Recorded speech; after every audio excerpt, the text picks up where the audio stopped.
ज्या वेळेस आपण घर बांधतो, कोणत्या महिन्यात बांधलं पाहिजे घर? लक्षात ठेवा, परत परत सांगणार नाही. घर कोणत्या महिन्यात बांधावं, भूमिपूजन कोणत्या महिन्यात करावं ते बघा. चैत्र महिन्यात जर आपण घर बांधलं तर त्या ठिकाणी विशेष म्हणजे माणूस बिमार पडू शकतो, त्याचं शुभ काम होत नाही. वैशाख महिन्यामध्ये जर आपण घर जर बांधलं तर समजायचं एकदम भाग्य, ज्यात आपण जो महिना चालू आहे त्याच्यासारखं भाग्यवान नाही, कारण त्याला गोदान केल्याचं पुण्य मिळतं. विशेष म्हणजे त्या घरात कोणी क्रोधी जन्माला येत नाही, त्या ठिकाणी भांडण होत नाही, झगडा होत नाही, मानसिक तणाव त्याच्यामध्ये कधी येऊ शकत नाही, मानसिकता रुग्ण तो तयार होऊ शकत नाही. म्हणून वैशाखमध्ये भूमिपूजन करावं. कोणत्या महिन्यात भूमिपूजन करावं? वैशाख महिन्यात जास्त महत्व आहे.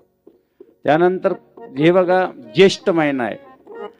ज्येष्ठ महिन्यामध्ये जर आपण भूमिपूजन केलं तर त्याच्या घरात कधीच शुभ होत नाही, त्याच्या घरात आत्महत्या होऊ शकते, लक्षात राहू द्या.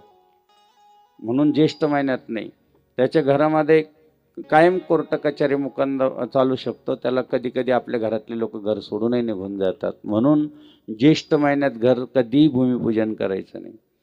आखाड महिना जो आहे, आषाढाचा आखाड महिना म्हणतात, त्याच्यावर त्या महिन्यात घराचे पूजन केल्यावर नौकर चावकर खूप भेटतात, त्याच्या घरात काहीच कमी पाडत नाही. स्वभावाने त्या घरात जो जन्माला येतात ते मुलं असो कोणी असो मधुर जन्माला येतात आणि त्यांच्या घरात कायम सुख संपत्ती नांदते.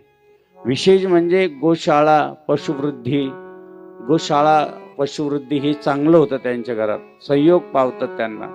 म्हणून आषाढ महिन्यात घर बांधणं किंवा घर सुरू, श्रावण महिन्यामध्ये जर आपण सुरू केलं तर व्यापार वाढतो आणि अनेक प्रकारच्या घरामध्ये कुठल्याही प्रकारचं रुग्ण पडत नाही, घरामध्ये अनेक प्रकारचा आनंद प्राप्त होतो. आणि म्हणून भाद्रपद महिन्यात जर घर बांधणं सुरू केलं तर ठेकेदार पळून जातो घरच अपूर्ण राहतं, चौकटच बसली काही नाही, चौकटच बसत नाही. ऐकत आहे तुम्ही सगळं? कम्प्लीट लक्षात राहील ना? हा, म्हणजे याचा अर्थ भाद्रपद महिन्यात घर बांधायचं नाही. तुम्हाला वाटलं 3-3 वर्ष काही काही घरं पडून राहतात, पडतात ना? 3-3, 4-4 वर्ष घरं होत नाही. म्हणून भाद्रपद महिन्यात तर मुळीच नाही.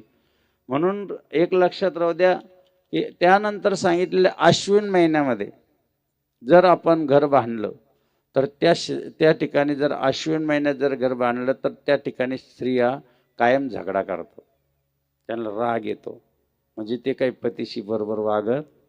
म्हणून अश्विन महिन्यामध्ये कधी घर बांधायचं म्हणजे घर लक्ष्मीच खुशी राहत नाही तिच्यात. आणि ही लक्ष्मी जर खुशी नसली तर बाबा बाबा बाबा बाबा सगळं घरच डोक्यावर घेते ती म्हणून कार्तिक महिन्यामध्ये धन धान्य कमी पडू शकत नाही.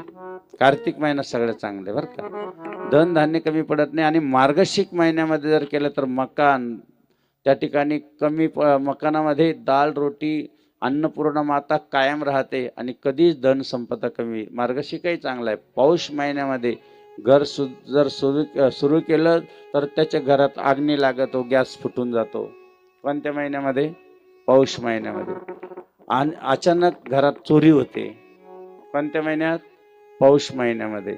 म्हणून त्या महिन्यात घर कधी बांधायचं नाही. माघ महिन्यात जर काही घर बांधलं तर लाभ होतो, त्या ठिकाणी सुख संपत्ती संतती काय मिळते, म्हणून मान पण सन्मान पण मिळतो. अशी ह्या घराचं नियोजन आहे आणि हे आपण ऐकतो आहोत. म्हणून भाग्यवान आहात की आपण घर बांधण्यासाठी कधी घ्यावं. आपण या ठिकाणी